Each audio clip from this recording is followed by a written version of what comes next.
नमस्कार दोस्तों। आज है 13 दिसंबर 2025 और दिन है शनिवार। पिछले अध्याय में आपने जलंधर का वध सुना और अभी शिव पुराण का युद्धखंड का 27वां अध्याय रहेगा, जिसमें शंखचूड़ का जन्म हुआ है। शंखचूड़ भी एक दानव था और भगवान शिव ने इसका वध किया था। विधाता के पुत्र मारीची जो थे, उनके पुत्र कश्यप हुए। कश्यप बड़े ही धर्मात्मा थे और ब्रह्मा जी की आज्ञा का पालन करने वाले थे। दक्ष प्रजापति ने प्रसन्न होकर उनको अपनी 13 कन्याएं ब्याही थी और उनकी संतानों से सारा संसार भर गया था। कश्यप जी की उन स्त्रियों में से एक का नाम दनु था, जो परम साध्वी और रूपवती थी। उस दनु के बहुत पुत्र हुए और उनमें विप्रचित नाम का एक पुत्र बड़ा बलशाली और पराक्रमी था। उसके एक पुत्र हुआ जिसका नाम दंभ पड़ा और यह भी बड़ा धार्मिक और विष्णु भक्त था। परंतु जब उसके कोई संतान नहीं हुई तो उसने शुक्राचार्य को गुरु बनाकर कृष्ण मंत्र ग्रहण करके पुष्कर तीर्थ में जाकर 1,00,000 वर्ष पर्यंत तक आसन बांधकर बराबर तप किया। उसके तप से व्याकुल होकर सभी देवता ब्रह्मा जी को साथ लेकर विष्णु जी के पास गए। सब समाचार कहकर अपनी रक्षा मांगी। भगवान विष्णु बोले, घबराओ नहीं, अभी प्रलय का समय नहीं आया है। मेरा भक्त दंभ नामक पुत्र प्राप्ति के लिए यह तपस्या कर रहा है। मैं उसे वरदान देने अवश्य जाऊंगा। देवता संतुष्ट होकर अपने लोक को चले गए। भगवान विष्णु भी उसे वरदान देने के लिए पुष्कर गए और दंभ से कहा कि वर मांगो, मैं तुमसे प्रसन्न हूँ। दंभ ने भगवान विष्णु से उनके ही समान एक ऐसा बलशाली और महाबली पुत्र मांगा जो त्रिलोक के विजयी हो। भगवान विष्णु ने तथास्तु कहकर उसकी तपस्या को विराम दे दिया।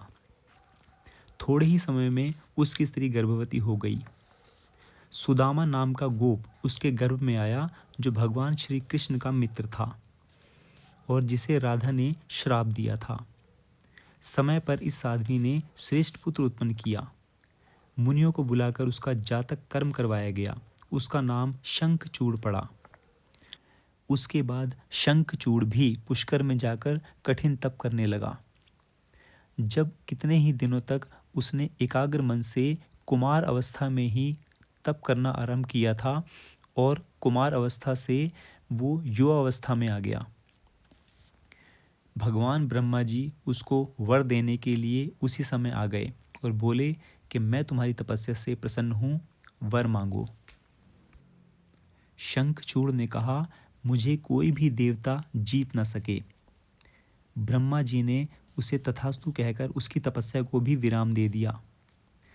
यह वर देने के बाद ब्रह्मा जी ने उसे श्री कृष्ण का अक्षय कवच दिया और कहा कि तू बद्रिका आश्रम में चला जा, जहाँ सकामा तुलसी तप कर रही है। तू उससे विवाह कर लेना, वह धर्मराज की कन्या है। ऐसा कहकर ब्रह्मा जी अंतर्ध्यान हो गए। शंखचूड़ बद्रिका आश्रम में तुलसी के पास चला गया। तुलसी उस पर कटाक्ष करने लगी। उसने उनका परिचय पूछा। तुलसी ने कहा, मैं धर्मध्वज की कन्या हूँ, तुम कौन हो? यहाँ से चले जाओ। नारी जाति बड़ी मोहिनी होती है।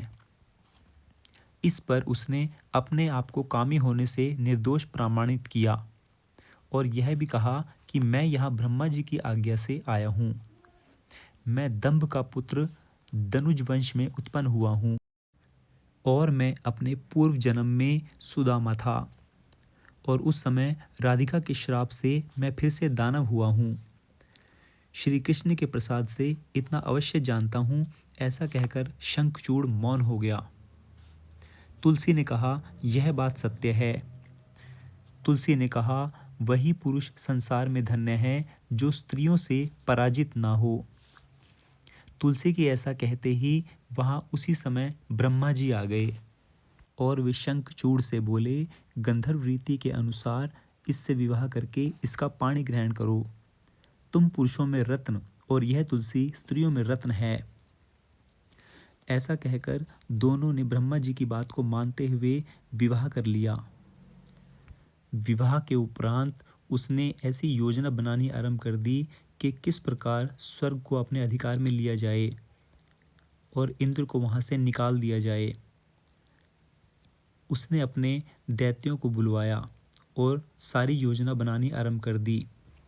उसके बाद शंखचूड़ स्वर्ग में इंद्र के पास जाता है और उस पर प्रहार कर देता है।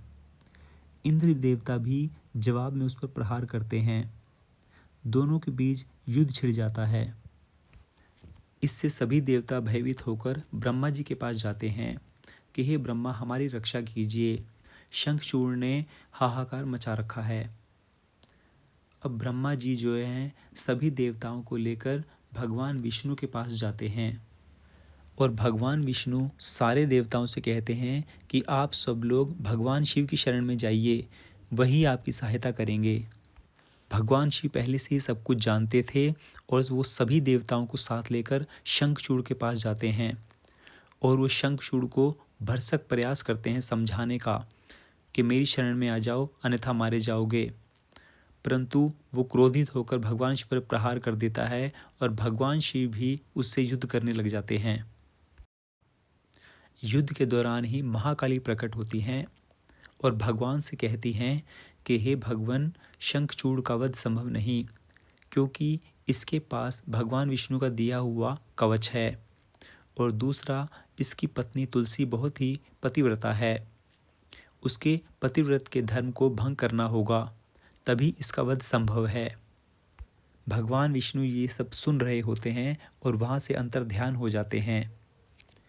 भगवान विष्णु एक साधु का वेश बदलकर शंखचूड़ के पास जाते हैं कि मुझे दान चाहिए, और वो दान में शंखचूड़ से उसके कवच मांगने लगते हैं। शंखचूड़ जो है उनको इनकार नहीं कर पाता और अपने कवच उनको दे देता है। तपस्वी वहाँ से चले जाते हैं और शंखचूड़ का ही वेश धरकर फिर वो तुलसी के पास पहुँचते हैं। तुलसी समझती है कि वही उसका पति है, जबकि वो भगवान विष्णु थे। इस तरह वो तुलसी का पतिव्रत धर्म जो है भंग कर देता है। दोस्तों, ये सब बिल्कुल वैसे ही हुआ जैसा कि जलंधर के साथ हुआ था।